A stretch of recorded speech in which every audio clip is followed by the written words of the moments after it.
70. आपण हो निरंग बळीशी मागुला गला भीत तेने द्वारपाळ केला एक देख पुराणे असंख्य बोलती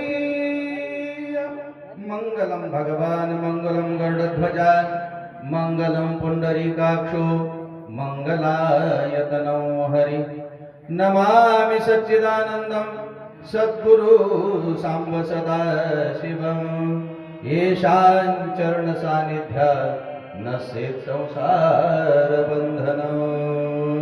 लक्ष्मण शक्ती प्रसंग आहे. तिसरा अध्याय उत्तरार्धाच्या दिशेने एकनाथ महाराज वर्णन करतात. कपट प्रकार भला नव्हे. कपट केल्यामुळं कुणाचंच चांगलं होणार नाही. एकनाथ महाराजाला सांगायचं आहे. सांगत असताना मागचे पुरावे देऊन एकनाथ महाराज सांगायला लागले. कुठलीही गोष्ट जर द्यायची असेल तर त्या गोष्टीला पुरावा असावा लागतो. बगर पुराव्याची कुठलीच गोष्ट मांडता येत नाही. शास्त्र सुद्धा मांडायचं झालं तर पुराव्यानेच शास्त्र मांडावं लागतं. मग ते पुरावा देऊन बोलायला लागले. अरे बाबा, बारक्या सारख्यानं कपट केले, कथा सांगितल्या, सहस्रार्जुनाची कथा सांगितली, इंद्राची कथा, चंद्राची सगळ्या कथा सांगितल्या आणि सगळ्यात मोठी कथा सांगितली. जो देव म्हणून घेतो स्वतःला जगाचा मालक म्हणून घेतो, जो न्याय करणारा देव आहे, देवाच्या ठिकाणी मतभेद नाही, देव सगळ्याला सारखं वागवतो असा म्हणणारा देव आहे. तो देव कपट करण्यासाठी निघाला तर त्याला भिकारी व्हावं लागलं. एवढी कथा नाथ बाबा सांगू लागले. बोला, या मागे कपटाची वार्ता भली भली नव्हे हा सर्वता कपट करीना कपिनाता स्वधघाता असे करावे. याच्यासाठी कपट केलेली वार्ता म्हणजे कपटाची गोष्टच खरी नाही. कोणीच कोणाला कपट करू नये. आणि हे शिकण्यासाठी रामायणात यायचंय. काय शिकायला यायचंय? कोणी कोणाला कपट करायचं नाही हे शिकायसाठी रामायणात यायचंय. आणि रामायणात येऊन जर कपट करत असतील त्याची काय गती आहे? लक्षात घ्या. नाथ बाबा वर्णन करतात. विचार करणारा कोण आहे? काळनेमी आहे. काळनेमी कोण आहे? हो, काळनेमी राक्षसाच्या कुळामध्ये जन्मलेला काळनेमी आहे. अहो, त्याचं खानदानच कपटाचं आहे असं पूर्वी त्याचं वर्णन आलेलं आहे. तो काळनेमी विचार करणार आहे कपटाची गोष्ट खरी नाही. खरा धंदेवाला, कपट करणारा खरा धंदेवाला काळनेमी आहे. आणि खरा धंदेवाला सांगू लागलाय ते तसंच असते. दादा, दारू विकणारा दारू पीत नसतो, तंबाखू विकणारा तंबाखू खात नसतो. तशीच गोष्ट इथं करू लागलाय हा कपट करणार आहे. मी जर कपट केलं माझी गती काय होईल? श्रीरामाचे निज भक्त त्याशी कोणी कपट करिता ती सुवेची मरण पावता नरक भोगीत अनिवार्य. अहो, माणसानं माणसाशी कपट केलं तर त्याची गती वही नाही म्हणले.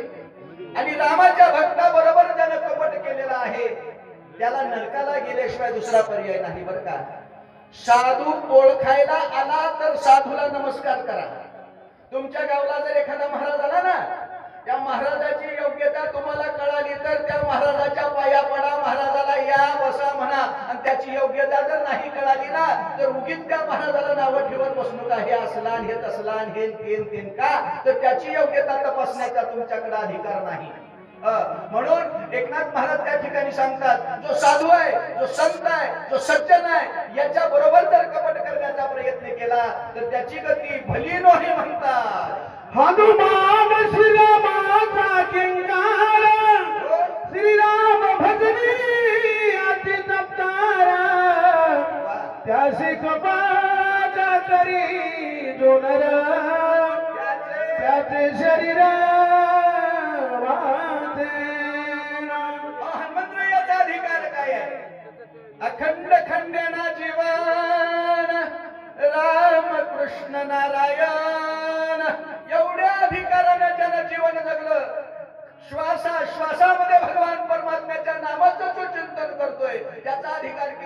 असेल आणि त्या जर भक्ताला कपट केलं, त्याचं जर उनं धुणं आपण चिंतलं तर आपली गती काय होईल? बली होणार नाही म्हणतात. ऐसे जाणतो मी आपण स्वय सांगता श्री रावण कपिशी जे विघ्न करण ते मजची मरण उडवणे. काय नाही मी मनामध्ये विचार करू लागलेला आहे. मी जर हनुमंतरायाच्या विषयी कपट केलं, हनुमंतरायाच्या जर विषयी मी वाईट चिंतलं तर ते माझ्या मरणाला आमंत्रण दिल्यासारखं आहे म्हणतात बरं का. आणि खरंच आहे, लक्षात घ्या, माणसं कसं मरणाच्या जवळ जातात माणसाला कळत नाही बरं का. माणसाच्या हातानं माणसाला धर्म करायचा असतोय, माणसाला काय करायचं असते? पुण्य करायचं असते. पण पुण्य करता करता माणसाच्या हातानं पाप कधी जोडेल हे सांगताच येत नाही बरं का. फार सुंदर चिंतन शास्त्रानं त्या ठिकाणी त्याचं मांडलेलं आहे. त्याला करायचं असतं पुण्य, पण पुण्य करायला जाऊन त्याच्या हातून एवढं मोठं पाप घडतं. कालने मी या ठिकाणी विचार करायला लागलेला आहे, बाबा मी अशा पद्धतीचं जर या ठिकाणी वागलो तर माझी गती भली होणार नाही. बोलू लागलेला आहे, पाया पडून रावणे म्हणे अर्धराजी देईल म्हणे मजनी मालिया प्राणे होय. राज्य कोणी भोगावी. हा पाया पडून सांगू लागलाय, अर्ध राज्य देतो. बर, रावण अर्ध राज्य देतो असं काळनेमीला म्हणला खरा, पण रावण अर्ध राज्य देईल असं तुम्हाला वाटतंय का? वाटणार का? बरं सांगतोय का?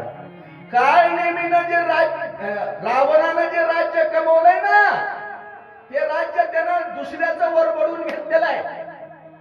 ज्याला दुसऱ्याचं वरबडून घ्यायची सवय आहे त्यानं आपल्या खिशात हात घालून दुसऱ्याला काही देईल का? देणारच नाही. मग ह्यानं काय करू लागलाय? ह्यानं कामापुरता मामा बर जर ग्रहित धरलं, खरंच ह्यानं मला अर्ध राज्य दिलं, प्राण्याने माझा प्राण गेल्यानंतर अर्ध राज्य घेऊन करायचंय काय? माणसाला पैसा, इथं काय सिद्धांत सांगितलंय? माणसासाठी पैसा का पैशासाठी माणूस आहे? कशासाठी कोण आहे? माणसासाठी पैसा आहे का पैशासाठी माणूस आहे? आबा माणसाचं शरीरच जर जाग्यावर नसेल तर त्या माणसाचा पैसा काय कामाला येणार आहे? काहीच कामाला येणार नाही ना. लक्षात घ्या, जगात सगळ्यात मोठी संपत्ती जर काय असेल तर जगात सगळ्यात मोठी संपत्ती त्याला शरीर संपत्ती म्हणतात. ही शरीर संपत्ती जर वाया गेली तर बाकीच्या कागदाच्या संपत्तीनं सोन्या नाण्यानं तुम्हाला घेऊन करायचंय काय? काहीही करायचं नाही. तो तेच म्हणू लागलाय, माझा जीव गेला, ह्याचे पैसे घेऊन मी काय करू? माझ्या मागचे मजा करतील आणि मग माझ्यासाठी कोणी रडणार नाही म्हणतात. आता नवजता राहो येते तरी रावणाचा करील घाते. अरे वा, तया बरीच हनुमंते होया माते हित काही. कांनी मी म्हणू लागला, आता ह्याला जर नाही म्हणलो तर ह्यानं आपली पुण्यतिथी केल्याशिवाय राहणार नाही. कुठं मरावं हे सुद्धा कळावं लागतं बरं का. काशीच्या ठिकाणी मेल्यावर काय होतंय? मोक्ष मिळते ना. काशीच्या ठिकाणी मेल्यावर मोक्ष मिळते, तीर्थक्षेत्राच्या ठिकाणी गेल्यावर मोक्ष मिळते. बापू गुरु असंच एका म्हाताऱ्याला एका पोरानं जड झाल्यावर काशीला नेऊन ठेवलं म्हण, आणि काशीत माझ्या बापाचा जीव जाईल. महिनाभर म्हातारा काशीत राहिलं, त्याचा जीव काय गेला नाही. म्हातारा उलट टणटणीत झालं आणि त्याला गावाकडे आणलं, आणि गावाकडे आणल्याबरोबर दुसऱ्याच दिवशी ह्यानं गचकुन्या गचकलं. म्हणजे काशीत नेऊन ठेवलं तरी काशीत मरण्याचं भाग्य पाहिजे. कुठं मरावं हे कळलं पाहिजे, काय करावं हे माणसाच्या जन्माला आल्यानंतर माणसाला कळलं पाहिजे. लक्षात घ्या, आपल्याला करायचंय 2-3 प्रश्नाची उत्तर माणसाने जन्माला आल्यावर शोधावं बरं का.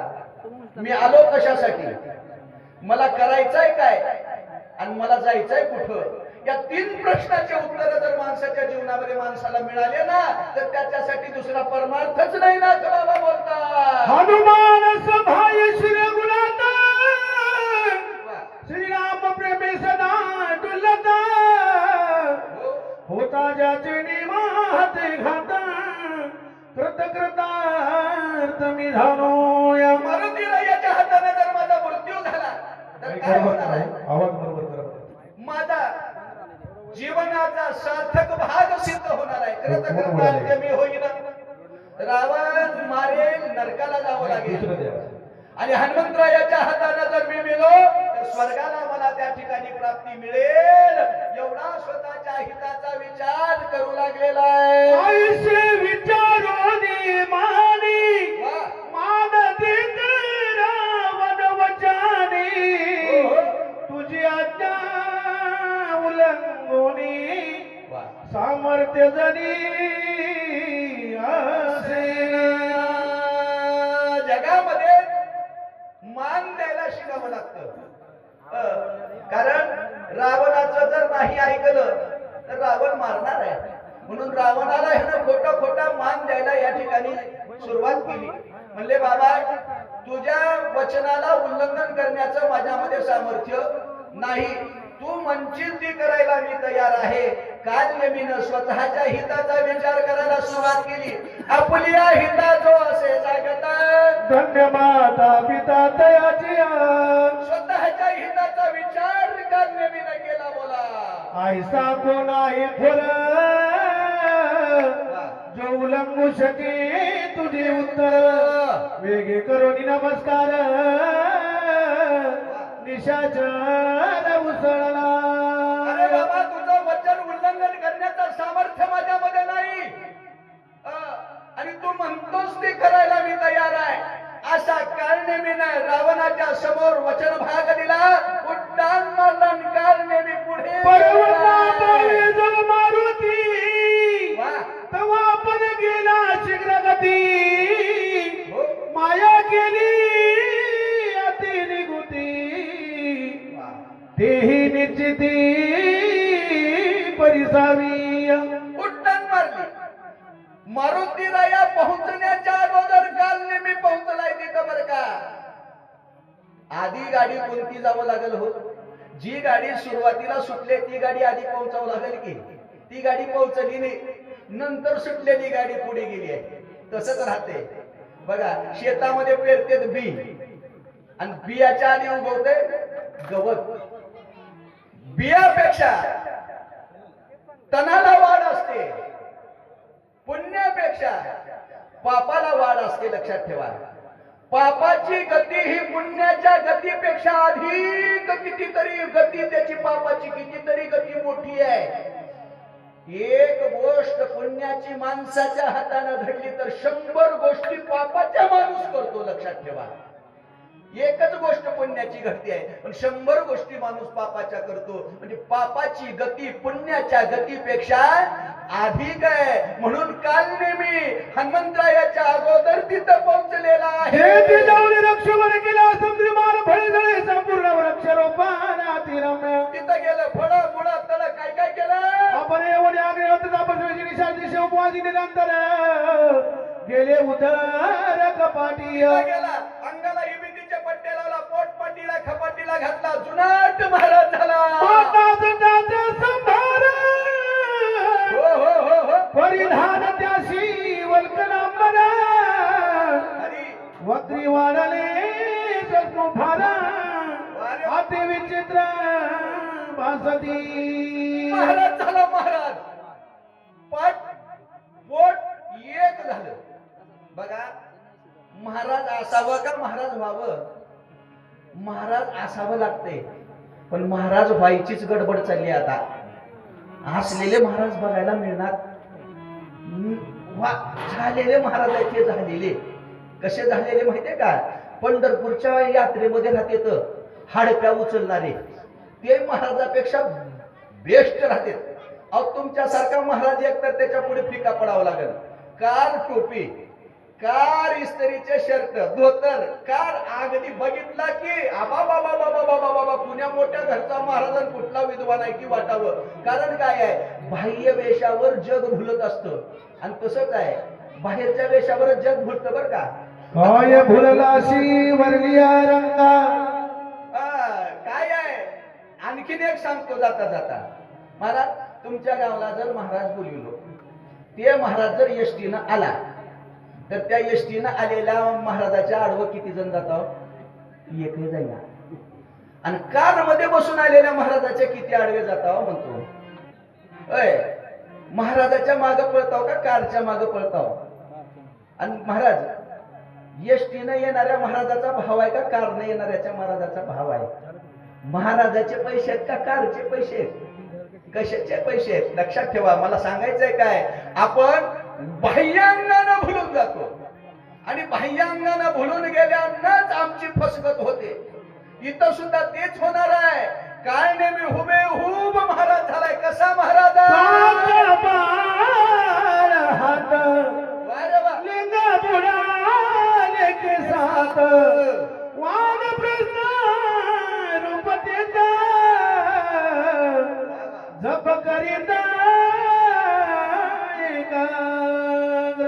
एवढा मोठा जुनाट महाराज झाला की त्याचं शरीरच केसानं झाकून गेलेलं होतं. एवढे शरीरावरती केस होते. का कवळ हात? लिंग शब्दाचा अर्थ शरीर आहे. लिंग शब्दाचा अर्थ काय आहे? शरीर.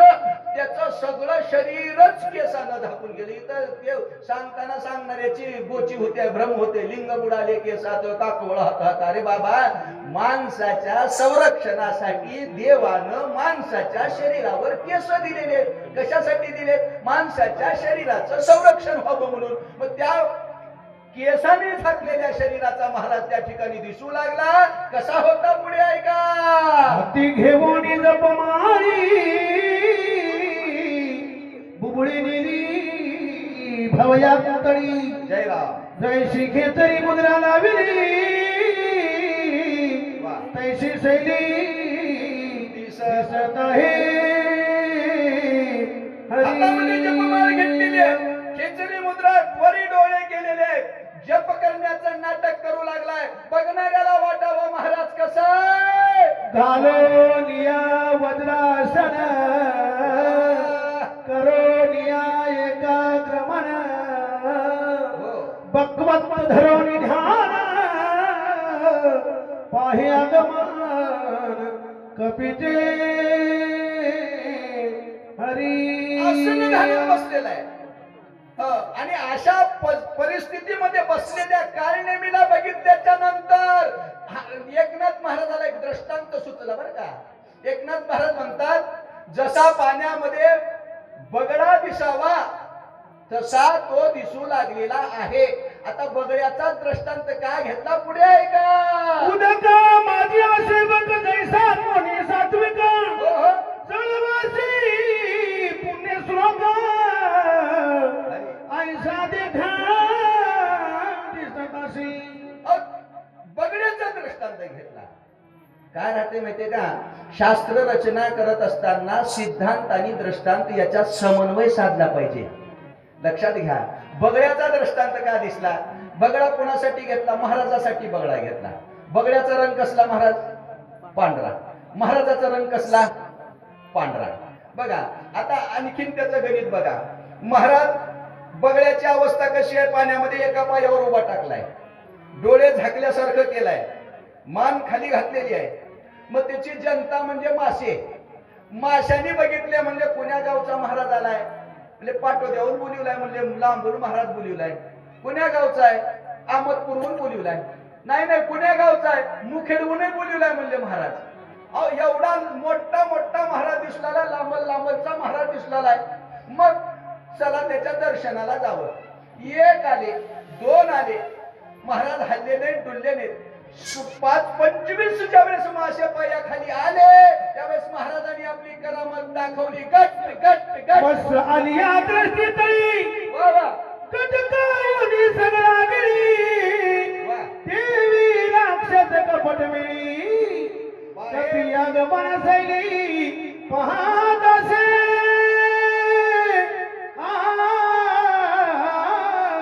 25 मासे आल्याच्या नंतर गट गट गट गट गट गट गट गट माशाला त्या ठिकाणी गिळावं. तशा पद्धतीने कालनेमी हनुमंतरायाच्या येण्याची वाट बघू लागलेला आहे. तव दक्षिण दिशेच्या भागी जैसी मुसवती आगी की नक्षत्राचा पुंज स्वर्गी दिशे वेगी धाव. काय झालं महाराज, एखादा नक्षत्राचा पुंज आकाशातून यावा की काय, तशी हनुमंतरायाची स्वारी आली आणि कालनेमीची अवस्था कशी झाली. की बाळ सूर्य उदयाला तैसा येता दादुला नातरी शेष पुन्हा हुनी निष्ठला मने निघाला रमया. एकनाथ महाराजांनी हनुमंतरायाच्या स्वरूपाचं वर्णन केलेलं आहे.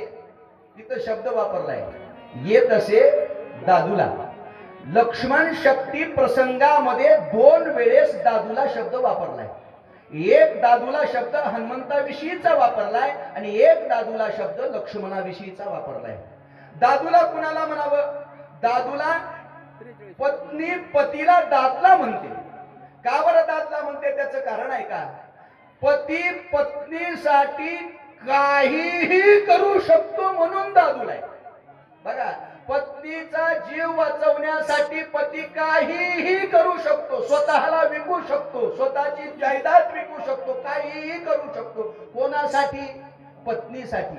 मग इथं दादूला म्हणण्याचं काय आहे, रामचंद्र प्रभूच्या कार्यासाठी हनुमंतराया काहीही करायला तयार आहे, आपला जीवही द्यायला तयार आहे आणि एखाद्याचा जीवही घ्यायला तयार आहे. म्हणून दादूला शब्द वापरलाय येत असे दादूला. दृष्टांत सांगितला, डोक्यावरचा मणी ठेवावा आणि शेषनाग चलायला निघावा, तशी गती दिसू लागलेली आहे. आईसा उडान कपिनाथ आले पर्वताचे माता ते दांत राक्षसिता धीरा सर्वता धरवी. नेसली माहेरची साडी, ठेवणीतली राहते ही. साडी ठेवणीतली राहते आणि साडी ठेवणीतलीच राहते. माहेरची साडी कधी नेसायची नसते, त्याला ठेवणीतूनच काढावं लागते. मग हे वाचकांचा गुणवान आहे, बरोबर बवी बघून ती ठेवणीतली चाल काढली. एकनाथ महाराज या ठिकाणी म्हणतात, अशी हनुमंतरायाची अवस्था आहे. हनुमंतरायाच्या येण्यानं कालनेमीची गती काय झाली. डोळा पडली झापडी हातावळली वेगळी पडली मनाची मुळकुंडी नावे भवंडी त्याशी आली. अवस्था कुणाची आहे. आता इथं सुद्धा सांगणाऱ्यामध्ये थोडा भ्रमच होतो बरं का. हनुमंतरायाची अवस्था झाली का कालनेमीची अवस्था झाली. अवस्था कोणाची आहे लक्षात घ्या. इथं अवस्था कालनेमीची अवस्था आणि हनुमंतरायाची अवस्था, या दोन्ही अवस्थेमध्ये फरक आहे. हनुमंतरायाचा प्रवेश त्या क्षेत्रामध्ये झालेला आहे आणि त्या क्षेत्रामध्ये कालनेमीनं अशा पद्धतीची माया रचली होती, जी माया हनुमंतरायाला गुंतवू शकेल त्या मायेमध्ये राम नामाचा प्रभाव होता. त्यांनी सांगितलंच होतं, कथेशी वर्णावा रघुनंदन, रामाचीच कथा गावी लागेल, रामाचंच नाम घ्यावं लागेल, तरच तुला तिथं हनुमंतरायाला गोवता येईल. हे रावणानं पहिले सुरू सांगितलेलं होतं. तीच गती झाली. झालं का. बड सावध होणे पाही विचारून आपले मने मद झाले काही आठव नाही कार्याची हरी. सावध झाले आणि सावध होऊन या ठिकाणी मनामध्ये विचार करू लागले, मला करायचं होतं काय, मला जायचं होतं कुठं, मी काय इथं फसलो, काय विचार करतात. सकळ जन्माचे निज सार मज जोडवाले साचार आणि मी तुझी तपावर सोयीत विचार नाट. मनामध्ये कालनेमी महाराज विचार करू लागले, सकल जन्माचे सार. खरंच आहे ना, मारुतीरायाची भेट होणं म्हणजे कारण काय आहे. या जगामध्ये काही गोष्टी दुर्मिळ आहेत, फार अवघड आहेत. बहु अवघड असे संत भेटी, संताची भेट अवघड आहे. मग संताची भेट होणं अवघड आहे. अवघड असलेली संताची भेट योगानं जर होत असेल तर मज जोडून जन्माचे सार. कारण काय आहे, जन्मोजन्मी आम्ही बहु पुण्य केले, तेव्हा या विठ्ठली कृपा केली. आज माझ्यावरती त्या विठ्ठलाची कृपा झाली, म्हणून हे संतांचे पाय माझ्या दाराला जोडले गेले. त्या स्वामी कार्य साधावे येते, वा वा. की मुक्त व्हावे कपी हस्ते, हो, हो. विसरून निज कार्याते, वा. मूर्छित चित्ती पडिलो असे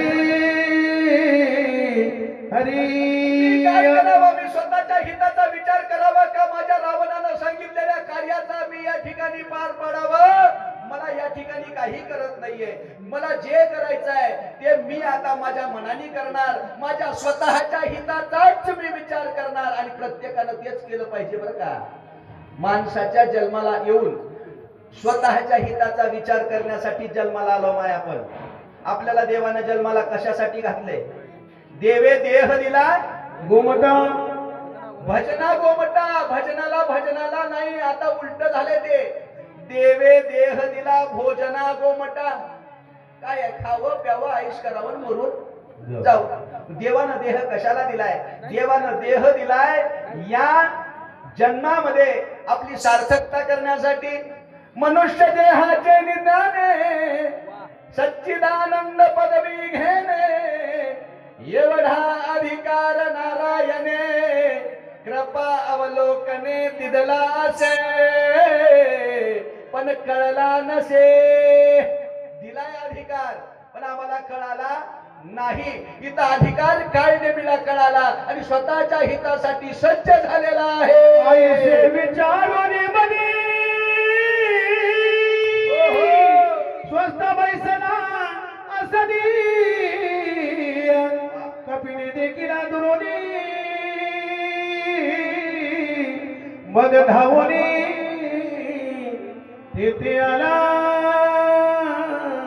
असा विचार केला, डोळे झाकले आणि शांत चित्तानं त्या ठिकाणी बसला बरं का.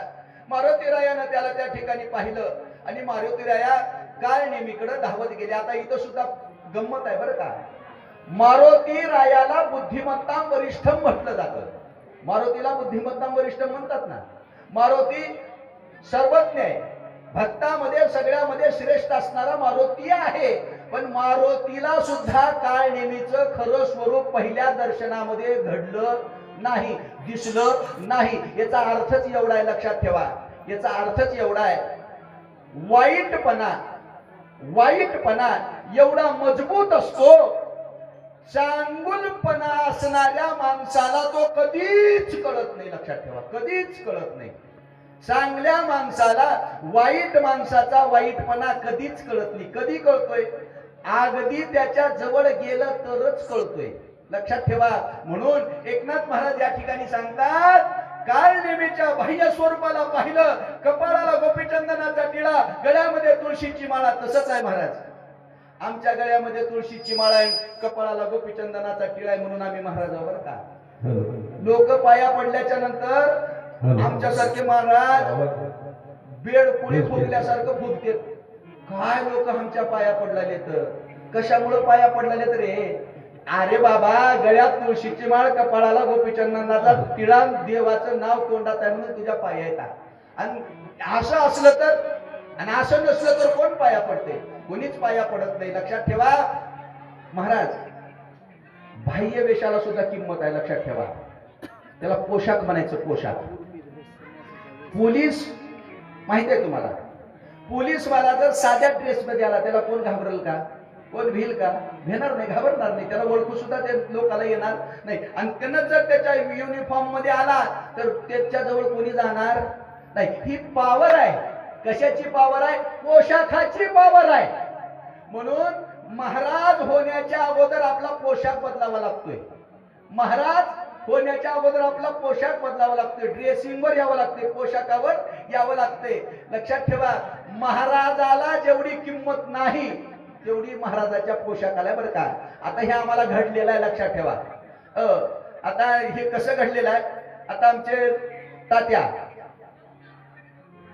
जुने वाचक आणि ह्यांच्याच सोबत राहणारा ह्यांचा सहकारी आहे, त्याचं नाव आहे बालाजी मोरे. आता हे घडलेली गोष्ट आहे बघा. धोतर घालून बालाजी मोरे ताई आता ते आमचे पॅन्ट गावात गेले. आमंत्रण आहे तात्याला. आमंत्रण महाराज म्हणून कोणाला दिले? तात्याला दिले. ढेळ झाला, 2 जण बसले. तात्याकडे कोणीच जाईना. सगळे जाऊन बालू महाराजांच्या पाया पडलेले. सगळे घडलेली खोटी गोष्ट नाही, घडलेली गोष्ट आहे. मग बालू महाराजाच्या पाया पडले का बालू महाराजांनी नेसलेल्या धोतराच्या पाया पडले म्हणलं. कशाच्या पडले? म्हणून पोशाखाला महत्व आहे.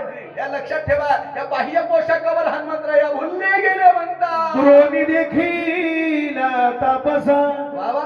हर्षित कपीचे मानस हो. भरला सर्वांगी उल्हास ऋषी नमनास तेथे आला. मत मिळो माझी या जातीचे. आपल्या जातीचा मिळाला की माणसाला उल्हास येत असतो बरं का. डाव खेळणाऱ्याला डाव खेळणारा भेटला, उल्हास येत असतो. तंबाखू खाणाऱ्याला तंबाखू खाणारा भेटला, उल्हास येत असतो. तसं भक्ताला भक्त भेटल्यावर उल्हास येत असतो. हनुमान श्रीराम केंद्र राम रूप चराचर देखे सर्वदा साचार प्रेमा थोरा श्रीरामी. आणि जगामध्ये ब्रह्म बघण्याचं सामर्थ्य ज्याच्यामध्ये आहे त्याला काळनेमीमध्ये ब्रह्मच दिसणार आहे. ज्याची जैसी अंतरव्रती ते जगाती तैसी देखाती ते विषयाची उपपती श्लोक संपत्ती परिसावी. ज्याच्या वृत्तीचा विषय जो आहे तोच त्याला जगामध्ये दिसतो बरं का. ज्याची जैशी अंतर्वृत्ती, तुमच्या अंतरामध्ये जे काही आहे तेच जगामध्ये आपल्याला दिसत असतं बरं का. याला सांगत असताना सरळ सरळ साधं उदाहरण दिलं जातं अर्जुनाचं आणि दुर्योधनाचं. दुर्योधनाला सृष्ट मिळाला नाही आणि अर्जुनाला दुष्ट मिळाला नाही. धर्माला हा नाही माझ्या लक्षात होतं पण तुम्ही ऐकूला का नाही म्हणून मला थोडं हो भकरी खाल्लो बरं का. धर्मराजाला सांगितलं दुष्ट बघ. धर्माला दुष्ट मिळाला नाही आणि दुर्योधनाला सृष्ट मिळाला नाही. कारण त्यांच्या दृष्टीचा विषय तो झालेला होता, वृत्तीचा विषय तो झालेला होता. सज्जनाचे मुख्य लक्षण ब्रह्मस्वरूप सोयी आपण जग देखणे ब्रह्मपूर्ण कपट चिन्ह तोने. सज्जन व्यक्तीचं लक्षण सांगतात. अगोदर आपण तो ब्रह्मरूप असतो, मग जग त्याला ब्रह्मरूप दिसत असतं बरं का. आणि खरीच गोष्ट आहे, सगळ्यात भोळा सज्जन आहे. त्याला आमच्या महाराजांनी सांगितलं शिव भोळा चक्रवर्ती. एवढा भोळा आहे. काय सांगावं त्याचं भोळेपण. का बरं? त्याचं तेच आहे, लक्षणच आहे. आपण अगोदर आत ब्रह्म व्हावं, मग जगामध्ये ब्रह्म बघावं. आपल्यासारखं जग पाहणारा सज्जन असतो आणि आपल्यापेक्षा जग काहीतरी वेगळं आहे असं पाहणारा सज्जन नसतो. त्या सज्जनाचे काही काही लक्षण आहेत. काय लक्षण आहेत?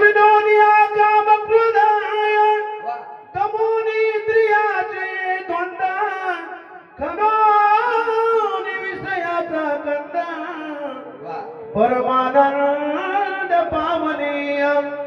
या सज्जनाचं लक्षण सांगत असताना माऊलीनं सुद्धा सज्जनाचं लक्षण सांगितलं बरं का. ज्ञानेश्वर महाराज मोवी सांगतात हे विश्वची माझे घर ऐशी मती दयाची स्थिर किंबहुना चराचर आपणची झाला. हे सज्जनाचं लक्षण माऊलीनं सांगितलंय. आणि तेच लक्षण इथं एकनाथ महाराज सांगतात बरं का. जिनोनिया काम क्रोध. कामाला जिंकावं लागतं, क्रोधाला जिंकावं लागतं. शब्द आहे, जिंकावं लागतं, टाकावं लागतं शब्द नाही, जिंकावं लागतं.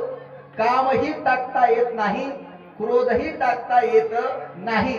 त्याच्यासाठी तुकाराम महाराजांनी सांगताना सांगितलंय. एकदा तुकाराम महाराजाला विचारलं, लोकाला तुम्ही काम क्रोध म्हणतात, तुमच्या काम क्रोधाची कशी गती आहे? महाराजांनी सांगितलं आमच्याकडे सुद्धा काम क्रोध आहे, पण आम्ही त्याला कुलपात ठेवले, बंदी खाण्यामध्ये ठेवलंय, म्हणजे कुलपामध्ये ठेवलंय. कामही टाकता येत नाही, क्रोधही टाकता येत नाही. त्याच्यावर विजय मिळवावा लागतो. म्हणजे कामावरती विजय मिळवलाय. क्रोधावरती विजय मिळवलाय. कसा विजय मिळवलाय? त्याचा कंद खणलाय. कंद खणणे याचा अर्थ कळाला का? ते मुळासह वासनेसह त्या विषयाचा त्याग व्हावा लागतो, कामाचा आणि क्रोधाचा. लक्षात ठेवा.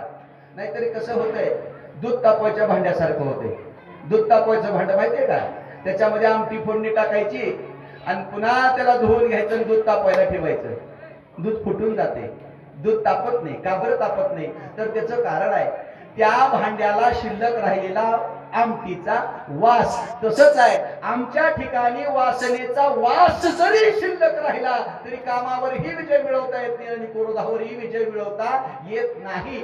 अशी निर्वासना अंतःकरणामध्ये निर्माण झाली पाहिजे आणि सज्जनाच्या अंतःकरणामध्ये ती असते. नाथबाबा बोलू लागले, त्याशी दृश्य द्रष्टा दर्शन, ध्येय ध्याता आणि ध्यान, ध्येय ज्ञाता आणि ज्ञान, अवघे चित्घन भासत हरी. त्याची अवस्था ब्रह्मरूप झालेली आहे. तो आपण जगामध्ये आपल्या ठिकाणी सगळ्याला बघतो. तिथं त्रिपुटीचा पाद झालेला असतो. 3 त्रिपुट्या सांगितल्या. आता ध्येय ध्याता ध्यान, दृश्य द्रष्टा दर्शन आणि ज्ञेय ज्ञाता ज्ञान, ह्या 3 त्रिपुट्या सांगितल्या. प्रत्येक त्रिपुटीचा अर्थ तोच आहे. दृश्य, द्रष्टा आणि दर्शन. दृश्य म्हणजे पदार्थ आहे, द्रष्टा म्हणजे पाहणारा आहे आणि दर्शन म्हणजे पाहण्याची क्रिया आहे किंवा पाहण्याचं ज्ञान आहे. त्याला दर्शन म्हणावं. मग ते दर्शन त्याचं काय होतं? त्याचं दर्शन दृष्ट्यासह दर्शन तो त्या ठिकाणी आपणच होतो. बरं का? देव पाहावयासी गेलो ते देवाची होऊनी ढेलो. मग तिथं शिल्लक काय राहणार आहे? नाथबाबा बोलतात, आहे सज्जनाचे लक्षण, लुब्धचे का विदेशण, सांगू त्याचे चिन्ह, सावधान अवधान. आता विद्वेषणाचे लक्षण सांगतो म्हणजे बघा, आता थोडक्यात सांगितले. संक्षेपाकार म्हणले इथं थोडक्यात आहे. आता ह्याचं बक्कळ लांबून सांगायला पुढच्या अध्यायात आहे. इथं थोडं झलक आहे. झलक त्याला काय म्हणते? पिक्चरच्या आधीचं ट्रेलर. पिक्चरच्या आधीचं ट्रेलर आहे बरं का. हे काय आहे? आता धनलोभ्याची गती सांगतात बरं का. धनलोभी म्हणजे कसं आहे? पैसा पैसा पैसा पैसा करणारा, पैशाला बहुमान देणारा. काय करतो? सब पैसे के भाई भाई रे, सब पैसे के भाई. अब पैशाशिवाय जगामध्ये किंमत नाही. आता त्या पैशाची गती आहे का? अनुमात्र नुलंगी वचनाशी मने सर्वस्वेशी मी दास तुझा. पैशाच्या मागची गती आहे. रामायणात लिहिलेलं खोटं नाही बरं. तसंच आहे आमच्या जीवनामध्ये. बघा मारुती महाराज, तुमच्या घरी जर तुम्ही वास्तुशांती केली आणि वास्तुशांतीला तुम्ही पाहुणे बोलावले तर जेवायला कुण्या पाहुण्याला मान देता, कुण्या पाहुण्याला जास्तीत विचारता. ज्याच्या घरी काहीच नाही, गरीब आहे, भिकारी आहे, त्या पाहुण्याला आलास का नाही, गेलास का नाही. जे पाहुणा घरातून गचकावून खाऊन आलेला असते, जेवायला बसल्यावर हे त्याच्या मागे लागते. घ्या की घ्या की घ्या की. त्यानं ताट भरलेलं, ताटातलं व थोडंच खाते, भरलेलं ताट तसंच टाकून जाते आणि हे त्याच्याच माग करते. हे समाजाची रीत आहे, ही संसाराची रीत आहे.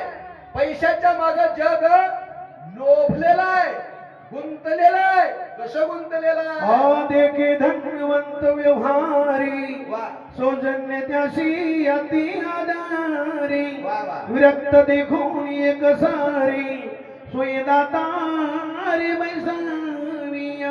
विरक्त जरी असला तर त्याला दातार म्हणजे आहे. गरीब बघा, मोठ्याच्या घराला जर एखादा गरीब येला की मोठे म्हणजे आली बाबा साडेसाती म्हणते. का काहीतरी मागायला झालं असेल म्हणते. तर का बरं? लक्षात ठेवा. म्हणून इथं एकनाथ महाराज सांगतात, अहो हे सोडून द्या. एका बापाचे 2 लेकरं. पवार महाराज, बापानं जर म्हातारपणाला आपल्या कुशाला गड्डा ठेवला असला तर पोरं बापाच्या पाया पडून बापाला सांभाळते. आणि बापानं जर आधीच आपल्या हातानं आपलं सगळं जिकडं तिकडं वाटून मोकळा झाला असला तर त्या बापाला उचलून वृद्धाश्रमामध्ये फेकते. का बरं? बापाला सांभाळतात का बापाच्या पैशाला सांभाळतात का म्हणलं लावा? कोणाला सांभाळता? बापाला नाही, बापाच्या पैशाला सांभाळतात. बापाच्या पैशाला, बापाला नाही महाराज. लक्षात घ्या, जन्म दिलेलं लेकरू सुद्धा बापाला पैशाच्या आशेनं सांभाळत असतो. अशा जगाचा नियम आहे. एकनाथ महाराज सांगू लागले, भगवंताची कोण सत्ता सिद्ध ईश्वर दत्त भोग असतात साठून धरली तापसता अभाग्यता केवळी पाय. या जगामध्ये सगळं पैशानं खरेदी करता येतं. हे सगळं करायचं सोडून कुठं रामायण सांगत निघाले, कुठं पोत्या सांगत निघाले. त्या रामायणाला जाते, बिन पाण्याचं नारळ आणते, घरचं तिकीट खर्च देत. काय काय दुर्दशा! विशेषपणाचा जोनर त्याचा ऐसा विचाराचा कामातुरा जोनर साक्षात मार सांगेन. आता हा धनलोभ्याचा वित्तेषणाचा विषय झाला. आता कामातुराची अवस्था थोडक्यात सांगतो कशी आहे. श्रीकामाची जितीमाय बहिणी तेवढी किती स्त्रीरूप झाली व्रती जगदी कधी स्त्रीरूप. ज्याची वृत्ती स्त्री झालेली आहे त्याला जगामध्ये दुसरं काहीच दिसत नाही. त्याची वृत्ती स्त्री कशी आहे सांगता. बापा भावाची सांगता गोष्टी माय बहिणी त्या कल्पपोटी इतराची काहीशी गोष्टी सगळं सृष्टी माझारी. बापा भावा सांगता गोष्टी.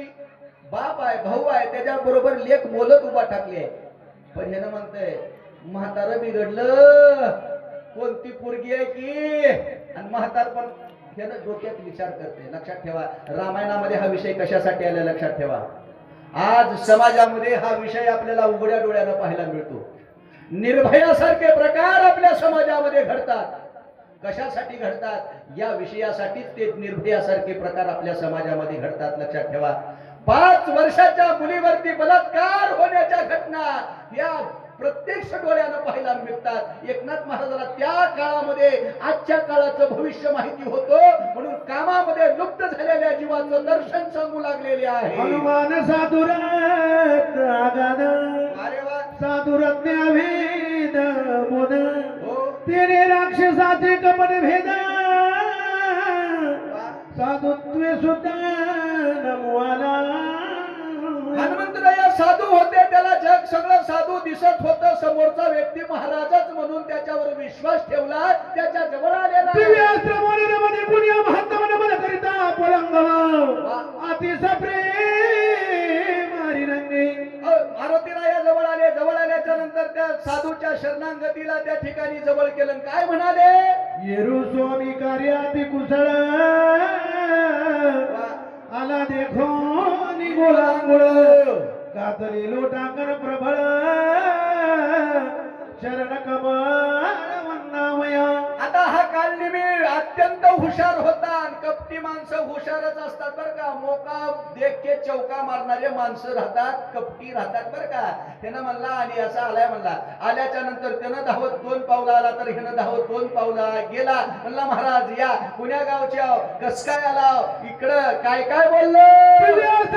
मध्ये कुण्या महात्मा मन करिता पलंगवा अतिस प्रेम हरिरंगे हरी. येरू स्वामी कार्याती कुशळ आला देखो निगोलांगुळ कातली लोटांगण प्रबळ शरण कमळ वंदामया.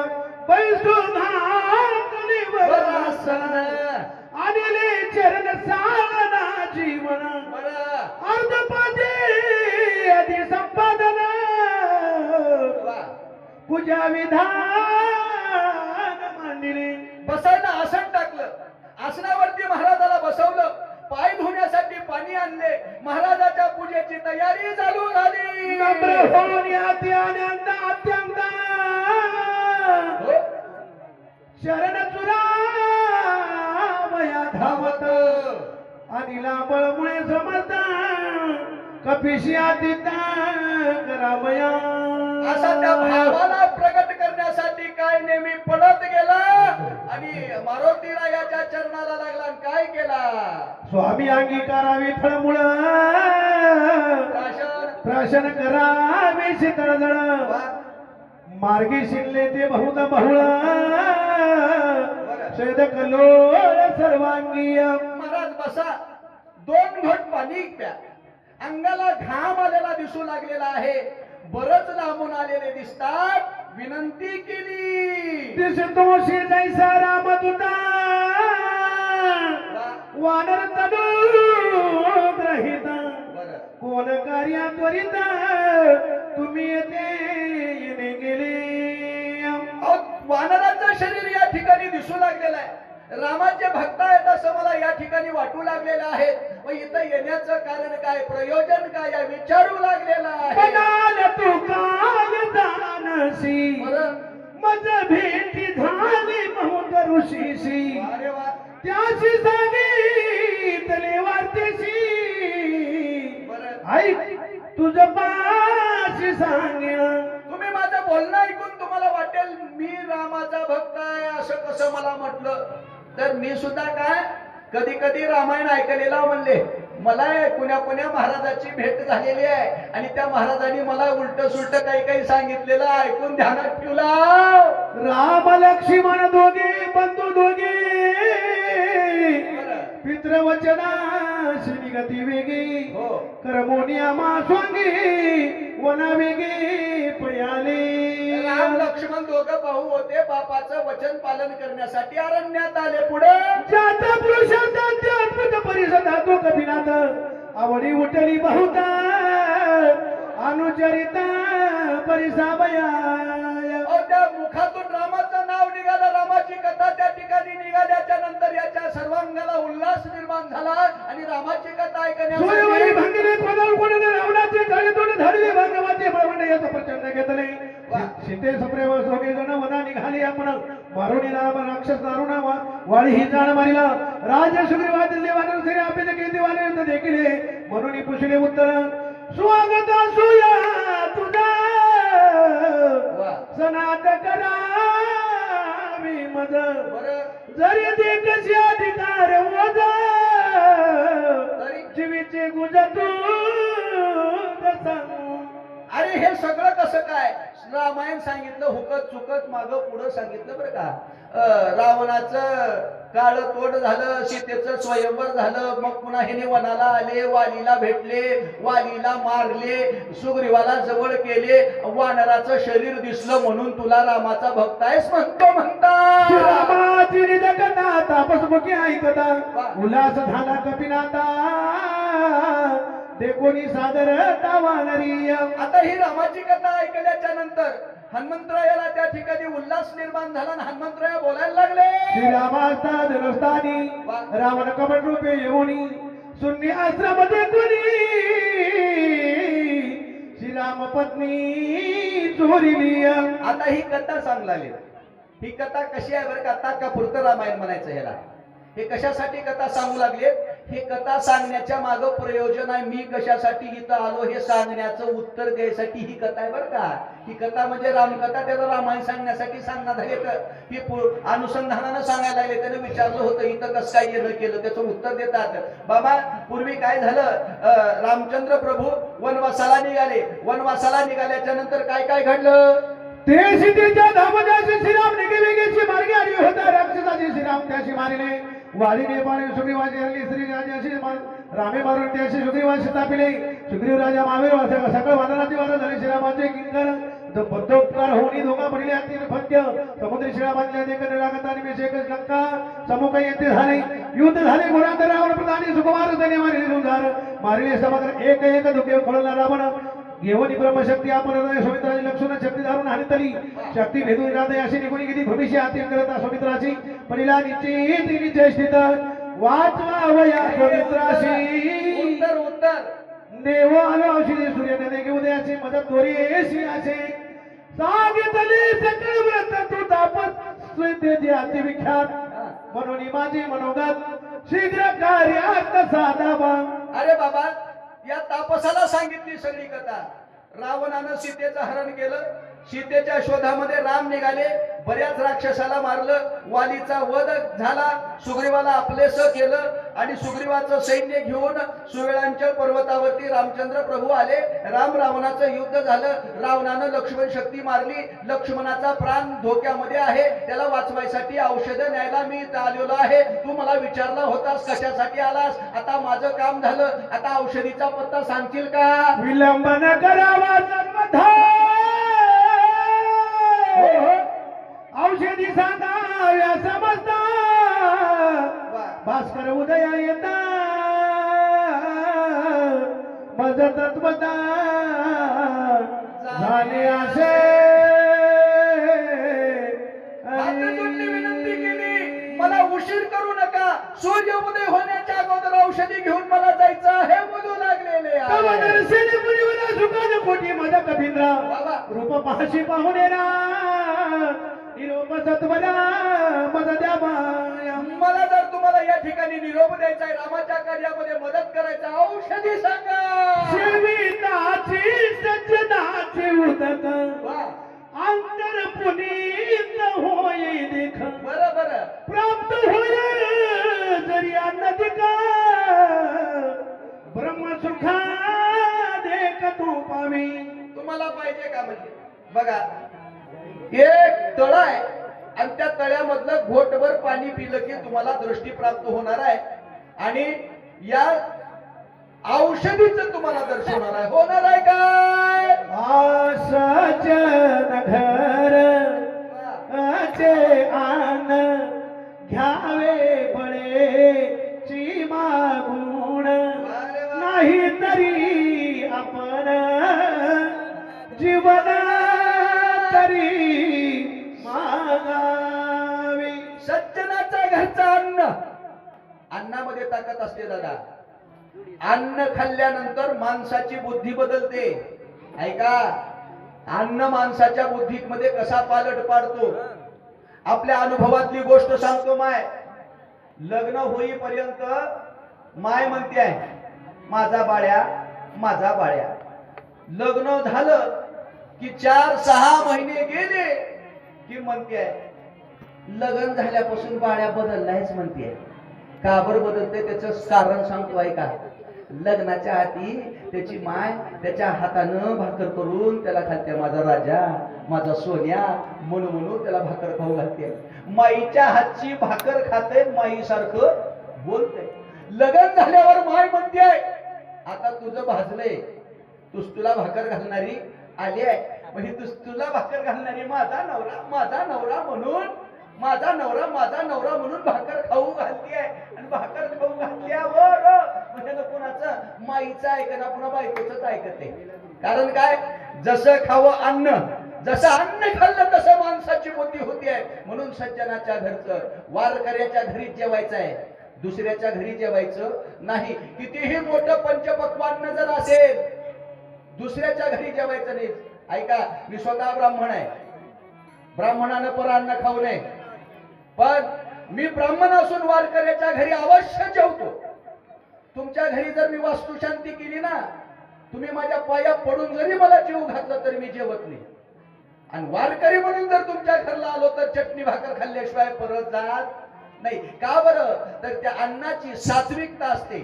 अन्नामध्ये असणारं बळ माणसाची बुद्धी त्या ठिकाणी सात्विक करतं. म्हणून सज्जनाच्या घरचे अन्न बळेची घ्यावे मागून, नाही तरी जीवन आपण सेवावे म्हणतात. बोला ब्रह्मादिक संचलन पावाती देखा वा, हे घडले का प्रत्यक्ष गोपाळ सकाळ काला करीती. ब्रह्मादिकाला जे काही प्राप्त झालं नाही. आता एकानं मला विचारलं होतं, हे रामायण आहे आणि रामायणामध्ये कृष्ण अवतारातली ओवी कशी काय म्हणलं. मला विचारलं होतं एकानं बरं का, हे गोपाळ काल्याची ओवी आहे ना. रामायण तर त्रेतायुगातलं, मग रामायणामध्ये ओवी तर काल्याची ओवी कसं काय. बाबा, इथं त्याचं कारणच आहे. लक्षात घ्या, रामायण एकनाथ महाराजांनी लिहिलं आणि एकनाथ महाराजांनी रामायण लिहिल्याच्या नंतर विषयाची सिद्धी होण्यासाठी दृष्टांत द्यावा लागतो. कशासाठी दृष्टांत आहे? सिद्धांतासाठी दृष्टांत द्यावा लागतो. आणि हा सिद्धांत काय आहे? सज्जनाच्या घरच्या अन्नाचं महत्व सांगण्यासाठी केलेला दृष्टांत आहे. सज्जनाच्या घरचं अन्न खावं याच्यासाठी दिलेला दृष्टांत आहे. भगवान कृष्ण परमात्म्याने यमुनेच्या काठी काला केला आणि काला गोपाळांना वाटला आणि गोपाळांना नदीला हात धुवायला मज्जाव केला. का बरं? काल्याच्या असे देव जळी झाले मासे, त्याला सुद्धा तो दुर्लभ असणारा कालाय. वैकुंठी तो दुर्लभ असा असणारा सज्जनाच्या घरचा भाग आहे. म्हणून घ्यावे फळमुळाची वा तरी मी झालो राम कार्यालो. वा वा. न जाता स्वामी कार्य सिद्धीसी हो. सर्वधारा महाराज तुमचं म्हणणं सगळं सगळं सगळं सगळं बरोबर आहे, पण स्वामीचं कार्य केल्याशिवाय जेवण करायचं नाही असा माझा नियम आहे. आणि नियमाला महत्व आहे बरं का. माणसाच्या जीवनामध्ये काहीतरी नियम राहावा, काहीतरी नियम राहावा. सकाळी उठल्यानंतर आंघोळ करावं, आंघोळ केल्याच्या नंतर तुळशीला पाणी घालावं, मारुतीच्या पाया पडावं, मायबापाच्या पाया पडावं, काहीतरी नियम असावा. मारुतीराया सांगतात माझा नियम आहे, स्वामीचं काम झाल्याशिवाय मी माझ्या तोंडामध्ये अन्न पाणी घेणार नाही. आणि तू मला अन्न खा म्हणतोस, हे माझ्याच्यानं होणार नाही म्हणतात. जाणोनी स्वामी कार्यार्था वा वा. जो पुढे घाली लबुदर चिंता तो महापापी तत्वता हो. आता पाता वेगीया. स्वामीचं कार्य होण्याच्या अगोदर जो आपल्या उदराची पोटाची चिंता या ठिकाणी भागतो त्याला अधपाताला जावं लागतं. म्हणून लक्षात ठेवा, या ठिकाणी पहिलं प्राधान्य कशाला आहे? पहिलं प्राधान्य भजनाला प्राधान्य आहे. प्राधान्य कशाला आहे? भजनाला प्राधान्य आहे, भोजनाला प्राधान्य नाही. पण आमच्याकडे मिट्टी उठली आहे महाराज. खिरीचं भजन म्हणलं की उत्ताडा आहे भजनाला. आणि भजनाला दुसरं जेव भजनाला येण्याच्या आधी आमच्याकडचे भजने विचारले जेवायला काय आहे, म्हणजे कशासाठी भजन आहे लक्षात घ्या. भजन कशासाठी आहे लक्षात ठेवा, महत्व भजनाला आहे. येर बहुत जोडती किरीटी जयाचे भजन भोगासाठी. भोगासाठी भजन नाही. लक्षात ठेवा, भजन करतो म्हणून भोग मिळते रे बाबा. भजन करते म्हणून तुला लोक जेवायला बोलवतात. आणि भजनच नाही केलं तर कोण जेवायला बोलवते? नाही महाराज. मी तर तेच सांगतात, अगोदर महत्व कशाला द्यावं? अगोदर भजनाला महत्व द्यावं. अगोदर महत्व कशाला द्यावं? स्वामीच्या कार्याला महत्व द्यावं बोलू लागलेला आहे. या लागी जे पुढे घा, या लागी स्वामी कार्य न होता पूर्ण, न करी फळ मूळ भोजन तुझ्या आदरा लागी जाण, उदक पान करीन. याच्यासाठी मी जेवण करणार नाही एवढंच तुम्ही आग्रह करतात तर घोटभर तुमच्या दारचं पाणी पितो. आता पाणी मागितलंय, कुठलं द्यावं? कोणी कपीची वचनासी राक्षस सुखावला मानासी, अनायासे पावेल मृत्यूशी सरोवर उदकाची प्राचीता. काळनिमीच्या मनामध्ये काळनिमी आनंदी झाला. आता सुंटे वाचून खोकला जाणार. अनायास मारुतीरायाचं या ठिकाणी बरं वाईट होणार. का बरं? आईचा निश्चय मानोनी पूर्ण वा बोली कपी शिवचरण, वा रे वा. स्वामी कार्य न होता जाण, बरं. आग्रह आपण करू नये. स्वतःच्या हिताचा विचार केला, स्वतःच्या स्वार्थाचा विचार केला. म्हणलं महाराज तुमचं बरोबरच आहे, स्वामीचं कार्य व्हावं आणि मी आग्रह करावा हे माझं चुकीचं आहे. मग पाणी देतो. आश्रमा समीप सरोवर अत्यंत पवित्र तेथीची निर, पान करीत अल्प मात्र औषधी समग्र देखसी हरी. तिथंच का म्हणले? आता तुमच्या घरला एखादा माणूस आला, महाराज आला, त्यानं पाणी प्यायला मागितला. घरात जावं, डेऱ्यातलं थंडगार पाणी आणून त्याला पाजवावं, शेजाऱ्याच्या घरचा रांजण दाखवावं, करावं काय? घरातलं पाणी पाजवावं. ह्यानं घरातलं पाणी पाजवली, ह्यानं शेजाऱ्याचा रांजण दाखविला. ह्यानं म्हणला तुला पाणी प्यायचंय कधी आणि औषधी तुला पाहिजेत कधी? मग एक युक्ती सांगतो म्हणले, त्या सरोवरामध्ये जा, तिथलं फटभर पाणी पे. पाणी पेल्याच्या नंतर तुला औषधीचं दर्शन होईल म्हणतात. हनुमान अत्यंत विश्वासी, कपट सर्वता नाही मानसी. मानिली त्याची या वचनाशी, निज मानसी कपिला देय. हनुमंतराया अगदी अगदी अगदी विश्वासी होते. दोनदा आहे, इथं एकदा आले आणि पुन्हा 5व्या अध्यायामध्ये एकदा आलेला आहे बरं का. अत्यंत विश्वासी, कपट नियमानसी विश्वास आहे, रामावरती विश्वास आहे आणि देवावरतीच विश्वास त्या ठिकाणी आहे. म्हणून कपटाला त्या ठिकाणी मानलं नाही आणि पाणी पिण्यासाठी निघाला. साधू वचने विकल्प करी तू निर्महाचारी, यश न पाविक तू संसारी, चराचरी अतिनिंद्य. साधूच्या वचनावर तो विकल्प करतो, साधूच्या वचनावरती तो संदेह करतो, त्याला नरकयातना भोगाव्या लागतात म्हणतात. बोला ऐसा निश्चय करून पूर्ण मानवनी ऋषीचे वचन, भगत दृष्टी सरोवर लक्षण, उदक पान करुवाला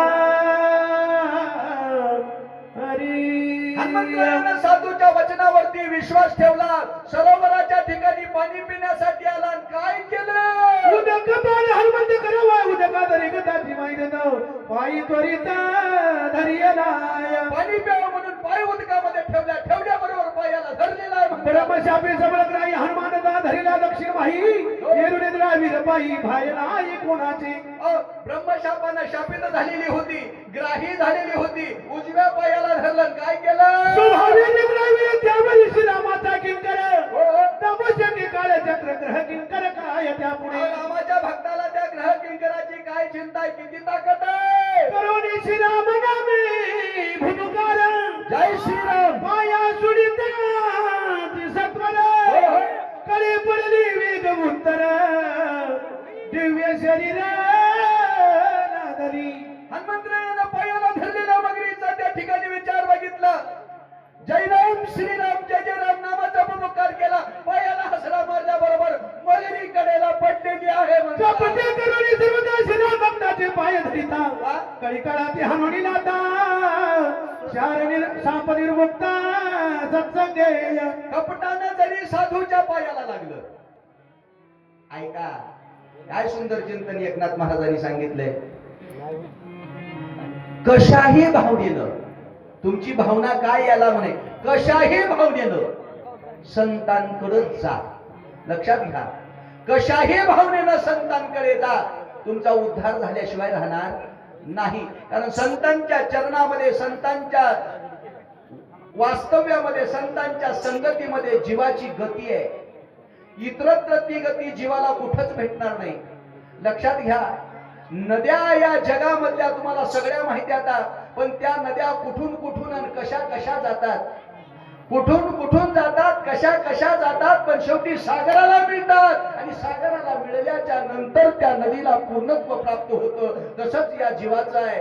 जीव कसा कसा किती खाणीतून फिरत फिरत आला, आता शेवटी माणसाचा जन्म याला मिळालाय आणि शेवटी याला जायचंय कुठं, तर समुद्ररूपी भगवंताच्या ठिकाणी त्याला जायचं आहे. अशीच अवस्था आहे. संत चरण राजा लागताची सहज वासनेचे बीज जाऊन नाही, हिचा उद्धार झालेला आहे म्हणतात. दंडक सुता उद्धत झाला. ते मला दुसरीकडे घ्यायचे. दंडक सुता उद्धत झाला,